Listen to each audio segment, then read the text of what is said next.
জিলা কাৰ্যালয়ত বৰপেটা টাউন মণ্ডলৰ ব্লক সভাপতি ডিজু শৰ্মাৰ নেতৃত্বত প্ৰায় অৰ্ধ শতাধিক যুৱক যুৱতী বা ব্যক্তি আমাৰ ইয়াত যোগদান কৰিছে। আমি তেখেতসকলক আদৰি লৈছোঁ আৰু আমাৰ দললৈকে তেখেতসকলৰ আগমনে আমাৰ দলটোকো শক্তিশালী কৰিব আৰু তেখেতসকলকো ৰাষ্ট্ৰৰ সেৱাত কাম কৰাৰ সৌভাগ্য দিব। গতিকে মই তেখেতসকলক দললৈ স্বাগতম জনাইছোঁ। চাওক, আজিৰ তাৰিখত কোনো ৰাষ্ট্ৰবাদী চিন্তা চৰ্চা কৰা মানুহে কংগ্ৰেছ দলত থাকিব নোৱাৰে, কাৰণ কংগ্ৰেছ দলত থকাৰ পৰিৱেশেই নাই।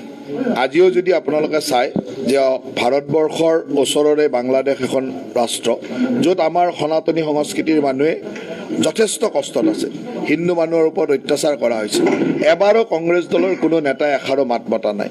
তাৰ বিপৰীতে প্ৰিয়ংকা গান্ধী আজি পেলেষ্টাইনৰ বেগ লৈ তেওঁলোকে সংসদ ভৱনত সোমাইছে। গতিকে যি মানুহে সিমানখন ৰাষ্ট্ৰখনৰ প্ৰতি শ্ৰদ্ধা নাই আৰু প্ৰিয়ংকা গান্ধীৰ পেলেষ্টাইনী বেগটোক লৈ পাকিস্তানৰ প্ৰাক্তন মন্ত্ৰীয়ে কমেণ্টছ দিছে, গতিকে বুজা যায় যে কংগ্ৰেছ দল কি পৰ্যায়ত আছে। এই ধৰণৰ দল এটাত কেনেকৈ ৰাষ্ট্ৰবাদী মানুহ থাকিব?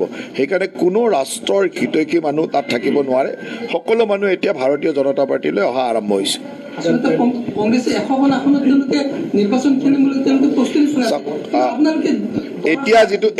এতিয়া যিটো পৰিৱেশ হৈছে, কংগ্ৰেছে এটা এছাম মানুহক বাদ দি বাকী কোনো মানুহে তেওঁলোকৰ লগত নাথাকিব। যিসকল ৰাষ্ট্ৰৰ প্ৰতি সমৰ্পিত মানুহ, সকলো মানুহ কংগ্ৰেছ দলৰ পৰা আঁতৰি আহিবলৈ বাধ্য হ'ব।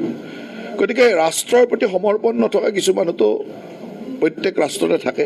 সেনেকুৱা ৰাষ্ট্ৰ সমৰ্পণ নথকা মানুহ এছাম কংগ্ৰেছত থাকিব পাৰে, তাক বাদ দি কোনো মানুহ কংগ্ৰেছত থাকিব বুলি মই নাভাবোঁ।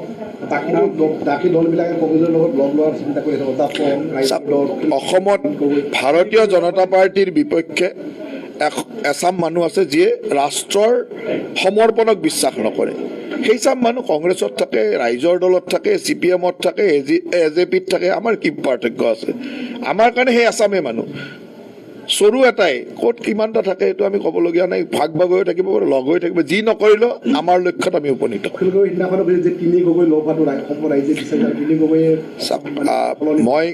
মই কাৰো নাম ধৰি একো কথা ক'বলৈ নাযাওঁ, কিন্তু অসমত এছামেই মানুহ আছে যিনে ৰাষ্ট্ৰৰ প্ৰতি সমৰ্পিত নহয়, তেওঁলোক আমাৰ বিপক্ষে থিয় হয়। সেইচাম মানুহ AJPৰ লগত থাকে, ৰাইজৰ দলৰ লগত থাকে, কংগ্ৰেছৰ লগত থাকে, CPM-ৰ লগত থাকে। আমাৰ ক'বলগীয়া নাই, তেওঁ য'তে থাকে তাতে থাকক, আমাৰ ক'বলগীয়া নাই। য'ত তেওঁলোকে মিটিং কৰিবলৈ যায় দেখা পাইছে, তেওঁলোকৰ পেলেষ্টাইনী বেগক কোনে মানে মান্যতা দিয়ে সেইটোও দেখা পাইছে। গতিকে তেওঁলোক যে ৰাষ্ট্ৰৰ প্ৰতি সমৰ্পিত নহয় এইটো ওলাই পৰে।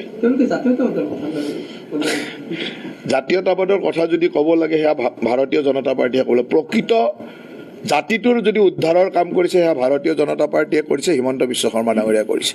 সমাগত পঞ্চায়ত নিৰ্বাচন, এইবাৰ পঞ্চায়ত নিৰ্বাচন আমি আশা ৰাখিছোঁ যে জানুৱাৰী শেষৰ ফালে বা ফেব্ৰুৱাৰীৰ প্ৰথম সপ্তাহত হ'ব বুলি আশা ৰাখিছোঁ। যিয়ে নহওক, যেতিয়াই নহওক কিয়, আমি এইবাৰ বিপুল ভোটত বিজয়ী হ'ম আৰু চাৰিওফালে বিজয়ী হ'ম। অসমৰ চুকে কোণে চাৰিওফালে আমাৰ বিজয় হ'ব। তাৰ কাৰণে আমি প্ৰস্তুতি চলাই আছোঁ, আমাৰ দলৰ কাম চলি আছে। এইবাৰ পঞ্চায়তৰ যিখন আইন সেইটো সংশোধনী হৈছে, গতিকে গাঁও পঞ্চায়ত কোনো দলীয় প্ৰতীক নাথাকিব, আঞ্চলিক পঞ্চায়ত আৰু জিলা পৰিষদত প্ৰতীক থাকিব। গতিকে গাঁও পঞ্চায়তত কোনো দলীয় প্ৰতীক নাথাকে।